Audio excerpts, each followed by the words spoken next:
सडक दुर्घटनामा 19 जनाको मृत्यु। धादिङमा मिनी ट्रक घटना हुँदा 2 जनाको मृत्यु, 7 घाइते। सुर्खेतमा राति 10 बजेसम्म मात्र देउसी भैलो खेल्न पाइने। व्यापारी हत्या प्रकरण आरोपित 4 जना जेल चलान। गौतम बुद्ध विमानस्थलमा अबको 5 महिनामा अन्तर्राष्ट्रिय उडान हुने क्षेत्री।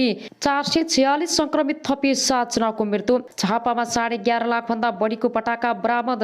बढ्यो हवाई भाडा कहाँको कति। विद्युत आपूर्ति रोकिएपछि कुलमान आफै पुगे भरतको सब स्टेशन। गरिब परिवारलाई सरकारले यसरी बाँड्दैछ 10,000 नगद।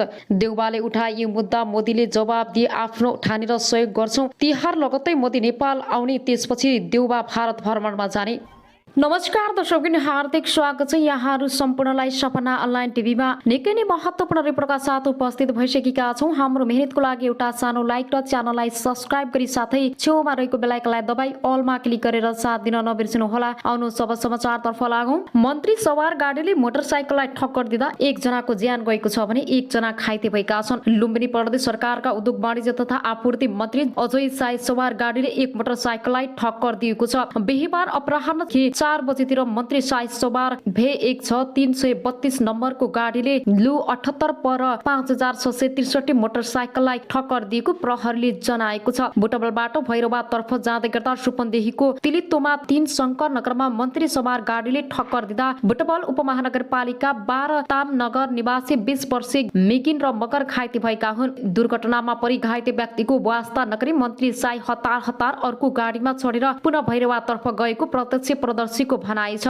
मन्त्री शाहीले घाइतेलाई उपचारका लागि क्रिमसन अस्पताल लैजान आफूले स्वकीय सचिवलाई निर्देशन दिएको बताएका छन्। उनले आफ्नो गाडी र चालक पनि अहिले ड्राइभर टोल प्रहरी चौकीमा रहेको बताएका छन्। अब आउनुहोस् अर्को समाचारतर्फ लागौं। दलको मन्ता प्रति न्यायाधीशको आक्रोश एक्लिए चोलेन्द्र। कुनै समय प्रधान न्यायाधीश चोलेन्द्र शमशेर जबराका प्रिय न्यायाधीशका रूपमा चिनिएका न्यायाधीश तेज बहादुर केसीले पनि बिहीबारकी प्रधान न्यायाधीशको साथ छाडेका छन्। बिहीबार 2 न्यायाधीशलाई सन्देश पठाएर न्यायाधीशहरूको आन्दोलनमा केसीले ऐक्यबद्धता जनाएका छन्। यससँगै प्रधान न्यायाधीश चोलेन्द्र शमशेर जबराज एक्लिएका छन्। यसअघि नै प्रधान न्यायाधीशका नजिक रहेका भनिएका थप 3 जना न्यायाधीशले पनि किता परिवर्तन गरेसँगै यति बेला सर्वोच्च अदालतमा 19 न्यायाधीश एकातिर र प्रधान न्यायाधीश अर्कोतिर देखिएका छन्। सर्वोच्च अदालतमा गतिरोध सुरु भएदेखि नै खर विधामा बसेका न्यायाधीश केसी बिहीबारदेखि भने किता परिवर्तन गर्दै अन्य न्यायाधीशसँगै उभिएका छन्। केसीले आफू निकटका 2 जना न्यायाधीशहरूलाई सन्देश पठाएर न्याय सुधारका लागि अन्य न्यायाधीशहरूलाई साथ दिएको बताएका छन्। न्यायाधीश केसी करिब 1 सातादेखि रूपन्देहीमा खर पूजाका लागि बिदा लिएर बसेका थिए। न्यायालयको गतिरोध लम्बिएपछि केसीले किता परिवर्तन गर्दै प्रधान न्यायाधीशको साथ छाडेका हुन्। केसीले आफू निकटका 2 न्यायाधीशलाई पठाएको सन्देशमा प्रधान न्यायाधीशको राजीनामाको सम्बन्धमा केही बोलेका छैनन्। उनको सन्देशमा न्यायपालिका सुधारका लागि गोला प्रथाबाट पेशी तोक्ने र हरिकृष्ण कार्की नेतृत्वको समितिले बुझाएको प्रतिवेदन कार्यान्वयनमा ल्याउनु पर्ने कुरा उल्लेख छ। सर्वोच्चका न्यायाधीश केसीले प्रधान न्यायाधीशको राजीनामा माग्ने कुरामा पनि सहमति नजनाएको स्रोतले बतायो। केसीको भनाइ उद्धत गर्दै स्रोतले रातो पार्टीसँग भन्यो, राजीनामा एक्सट्रिम हो, यसमा केही र सबैको स्वार्थ र महत्वाकांक्षा छन्, तर सुधारमा गोला प्रथा तत्काल लागू गर्न, संवैधानिक नियुक्ति विवाद र संवैधानिक इजलासको विवाद लगातार तत्काल सुधार गर्नुपर्ने कुरामा सहमति हुने भन्ने हो। यो सँगै सन्देशमा उनले गोला प्रथा र प्रतिवेदन कार्यान्वयनका साथै न्यायाधीशहरूले अन्य भागमा ऐक्यबद्धता भने पनि प्रधान न्यायाधीशको राजीनामाको सम्बन्धमा भने केही बोलेका छैनन्। न्याय सुधारका लागि प्रधान न्यायाधीशको राजीनामा माग भई आन्दोलन भइरहँदा 5 दिनपछि मात्रै न्यायाधीश केसीको प्रतिबद्धता सन्देश आए पनि सन्देशमा प्रधान न्यायाधीशको राजीनामाको सम्बन्धमा केही बोलिएको छैन। यसअघि नै अमेरिकामा रहेका न्यायाधीश ईश्वर प्रसाद खतिवडाले इमेल पठाएर अन्य न्यायाधीशहरूको आन्दोलनमा ऐक्यबद्धता रहेको र प्रधान न्यायाधीशको बहिर्गमन बिना न्यायालयको सुधार हुन नसक्ने बताएका थिए। साथै भ्रमण अवधि छोटाएर चाँडै नेपाल फर्कने पनि उनले न्यायाधीशलाई जानकारी गराएका छन्। यसैगरी उच्च अदालतको अनुगमन सहित खप्तडको पारिवारिक भ्रमणमा रहेका न्यायाधीश द्वय अनिल कुमार सिंघा र सपना प्रधान मल्लले पनि न्याय सुधारका लागि न्यायाधीशहरूको आन्दोलनप्रति ऐक्यबद्धता रहेको पत्र पठाइसकेको छन्। उनीहरू शुक्रबार काठमाडौँ आइपुगेर आइतबार सर्वोच्चमा उपस्थित हुनेछन्। प्रधान न्यायाधीशको विपक्षीमा उभिएका सर्वोच्चका एक न्यायाधीशका अनुसार न्यायपालिका सुधारका लागि उनीहरूको आन्दोलन शुक्रबार पनि जारी रहनेछ। शुक्रबार पनि बिहान 11:30 बजे न्यायाधीशहरूको बैठक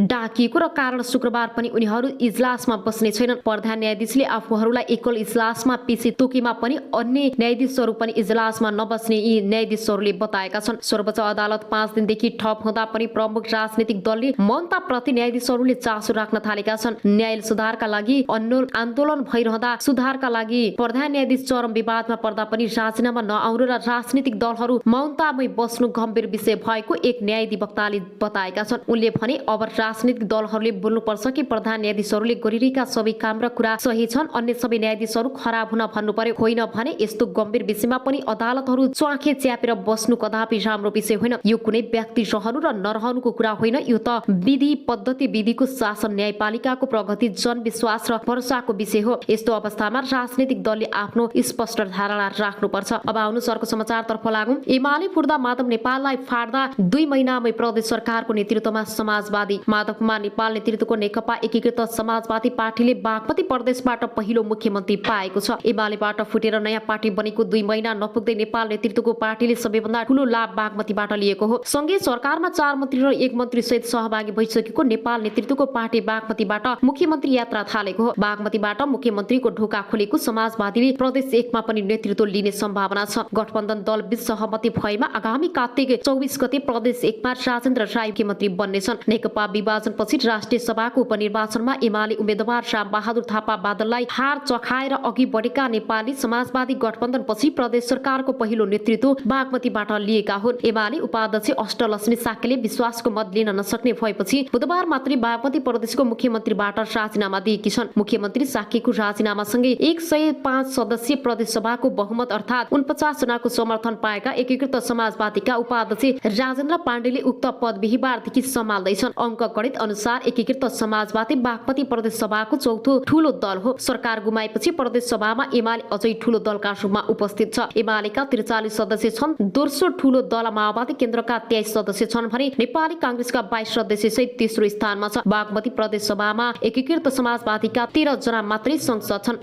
भ्रष्टाचारको अखण्ड सबै पदाधिकारी विवादित भएका छन्।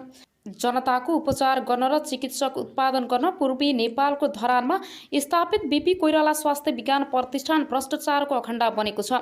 मुलुकको पहिलो जननिर्वाचित प्रधानमन्त्री बीपी कोइरालाको नाममा स्थापित विश्वविद्यालयको निकासा पछिल्लो 2 वर्षको अवधिमा 3 उपकुलपति भ्रष्टाचारको आरोपमा मुछिनेले त्यही संकेत गर्छ।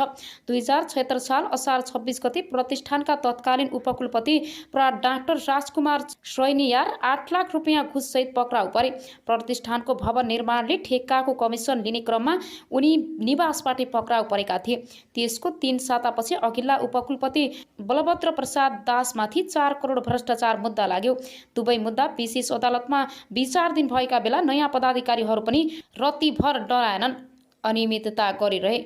सरकारले गठन गरेको कार्यदलले उपकुलपति ज्ञानेन्द्र गिरी भ्रष्टाचारको आरोपबाट उम्किन नसक्ने गरी सरकारलाई मंगलबार प्रतिवेदन बुझाइसकेको छ।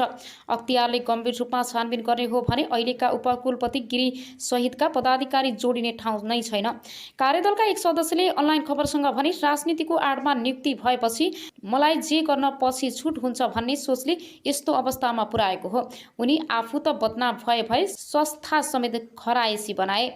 स्त्री रोग विशेषज्ञ समेत रहेका प्र डाक्टर मोहन चन्द्र रेग्मी फिस्टुलालाई रोग विशेषज्ञ हुन विशेषज्ञहरूको समुदायमा उनी राम्रा प्राचीन व्यक्तिको रूपमा चिनिन्छन्। बीपी कोइराला स्वास्थ्य विज्ञान प्रतिष्ठानमा कार्यरत रहेका उनलाई कता कता कार्यकारी र व्यवस्थापनका पदमा जाने महत्त्वाकांक्षा बढ्यो। प्रतिष्ठानका उपकुलपति डाक्टर ज्ञानेन्द्र गिरीसँग हिमचिम बढाएका उनले सुरुमा अस्पतालका निर्देशकको पद ताकेका थिए। अस्पतालका निर्देशक गौरी शङ्कर शाह आफैमा योग्य नभएको जानकारहरू बताउँछन्। उपकुलपति गिरीको साथमा शाहलाई पदमुक्त गरेर अस्पताल निर्देशक पदमा जाने रेग्मीको प्रयास सफल हुन सकेनन्, तर त्योभन्दा माथिल्लो रजिस्टर बन्न सफल भए। सुरुमा उपकुलपतिसँग मिलेर काम गर्नुभयो, पछि अधिकारहरू नदिएपछि विरोधमा उत्रिनु भयो। प्रतिष्ठान स्रोतले भन्यो त्यत्रो राम्रो छवि बनाएको मान्छे बेकारमा अनियमितता र चालझेलको मतियारको रूपमा मुछिनु भयो। अहिले अख्तियारमा रेग्मीमाथि समेत छानबिन चलिरहेको छ। प्रतिष्ठानका उपकुलपति ज्ञानेन्द्र गिरीको किस्सा अझै रोचक छ। लामो समय कोशी अञ्चल अस्पताल विराटनगरका काम गरेका गिरीले सेवाकालको अन्तराधीर सुनिल शर्माहरूसँग मिलेर नोभेल मेडिकल कलेज खोलेर संस्थापक अध्ययन पनि भए। शर्माको समूहले चेपुवामा पारेपछि उनी कौडीको भावमा सेयर बेच्ने बाध्य भए। त्यसपछि गिरीले अख्तियारका तत्कालीन प्रमुख लोकमान सिंह कार्कीका नातेदारसँग मिलेर विराट मेडिकल कलेज खोले। लोकमानको शक्तिको आडमा विराट मेडिकल कलेजले काठमाडौँ विश्वविद्यालयबाट विस्तारित कार्यक्रममा नाममा सम्बन्ध पारियो। गिरी काङ्ग्रेस नेता शेखर कोइरालाका नजिकका कार्यकर्ता थिए। प्रतिनिधि सभा निर्वाचन 2074 मा काङ्ग्रेसले सुनिल शर्मा मोरङ 3 मा उम्मेदवार बनाएपछि गिरी कोइरालासँग मिचिए। आफ्नो पुरानो पद्धतिलाई टिकट दिएको झोकमा उनले सुनिल शर्माका प्रतिस्पर्धा उम्मेदवार बनेका नेकपा एमाले नेता भानुभक्त ढकाललाई निर्वाचनमा सघाए। त्यति बेला गिरीले ढकाललाई सबै रूपमा सहयोग गरेको जानकारहरू बताउँछन्। वाम गठबन्धनको सरकार बन्यो। तत्कालीन प्रधानमन्त्री केपी शर्मा ओलीले ढकाललाई 28 साउन 2074 मा कानुन मन्त्री बनाए। तर 4 मङ्सिर 2076 मा ढकाल स्वास्थ्यमा आएपछि चुनावमा गरेको सहयोगको गुण तिर्नै गिरीलाई प्रतिष्ठानको उपकुलपति बनाएका थिए। राजनीतिको आडमा पदमा पुगेका उपकुलपति गिरीले प्रतिष्ठानमा मनोमानी गर्न थाले। उनलाई कुनै शक्ति, प्राज्ञिक र आर्थिक अनुशासन जरुरी थिएन। आफ्नो समर्थन गर्ने ठानेर उनले विश्वविद्यालयमा कार्यरत डाक्टर महेश चन्द्र रेग्मीलाई रजिस्ट्रारमा नियुक्त गर्न स्वास्थ्य मन्त्री ढकाललाई सिफारिस गरे र नियुक्ति पनि दिए। उनी अहिले प्राध्यापक पद जबरजस्ती लिएको आरोपमा फँसेका छन्। प्रतिष्ठानमा कार्यरत आन्दोलनरत चिकित्सक तथा अध्ययन कार्यदलका सदस्यका अनुसार हाल बीपीमा रहेका सबै पदाधिकारीहरू विवादित बनेका छन्। तुलनात्मक रूपमा राम्रो छवि मानिएका रेजिस्ट्रार डाक्टर गुरुप्रसाद खनाल पनि नियमित उपकुलपति हुँदा अनेक विवादास्पद निर्णयमा संलग्न रहेको पाइएको छ। कुनै प्राज्ञिक पृष्ठभूमि नभएका अस्पताल निर्देशक डाक्टर गौरी शङ्कर शाह खरिदमा मात्रै रुचि राख्ने पदाधिकारी मानिन्छन्। प्रतिष्ठान स्रोतले भन्यो प्रशासनिक दक्षता नभए पनि उनलाई खरिदको काम र कमाई हुने क्षेत्रमा औधी रुचि छ। उनको पदावधि केही महिना बाँकी छ। दलीय भागभण्डा र शक्तिको आडमा नियुक्ति हुनेहरूले मनोमानी गरेर संस्थालाई बिगार्ने काम गरे। प्रतिष्ठानको आन्दोलनरत सङ्घर्ष समितिका संयोजक डाक्टर एसपी सिमाल भन्छन् नियुक्ति गर्दा नै राजनीतिक स्वार्थमा पनि पदाधिकारी सिफारिस हुने गरेको छ।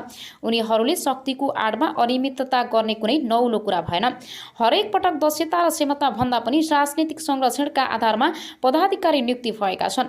2050 सालमा स्थापना भई 2055 सालदेखि चिकित्सक शिक्षामा स्नातकोत्तर तह सञ्चालन गरिरहेको प्रतिष्ठानले पूर्वी नेपालका विभिन्न जिल्लाहरूमा चिकित्सा सेवा र दन्त चिकित्सा सेवा दिइरहेको छ। आफ्नो क्षमताको 3 गुणासम्म बिरामी जाँच्ने अस्पताल भएको प्रतिष्ठानको पछिल्लो समय आम्दानी घट्दो क्रममा छ। शैक्षिक गुणस्तर खसेको छ। नियमित जसो आर्थिक नियमितता हुने गरेको छ। प्राज्ञिक काम कारबाही तहस नहस छ भने अस्पतालमा बिरामी फेरेर रेफर गरेर कमिसन लिने प्रवृत्ति मौलाएको छ। पदाधिकारीहरूको असहमतदारी र छै झगडाले स्थिति झन तनावपूर्ण बनेको छ। बेथिति मौलाएको प्रतिष्ठानमा एकै वर्षमा 48 करोड रुपियाँसम्म बेरोज निस्किएको छ। 2 अर्ब 20 करोडको बजेटमा 70% रकम चालु प्रकृतिका काममा खर्च हुन्छ। प्रतिष्ठानमा आवास छ तर बाहिरका मानिसहरू बसेका छन्। छात्रावास र कर्मचारी आवासमा पानी चुहिन्छ। नर्सिङ स्टाफलाई आवास छैन तर संस्था बाहिरका व्यक्तिले आवास पाएका छन्। निवासमा अस्पतालमै काम गर्न जुनियर रेसिडेन्टलाई मासिक 4000 भाडा असुलिएको छ। अहिलेका यी 4 पदाधिकारीले संस्थालाई बदनाम बनाएकोले तत्काल उनीहरूलाई बर्खास्त गरेर योग्य र समक्ष पदाधिकारी नियुक्त गर्नुपर्छ। एक सिनेटरले अनलाइन खबरसँग भने नत्र आफै जनचेतनाको नाममा स्थापित स्वास्थ्य निकायको अवस्था बेहाल हुँदा सत्तारूढ दल मूक दर्शक हुने भयो।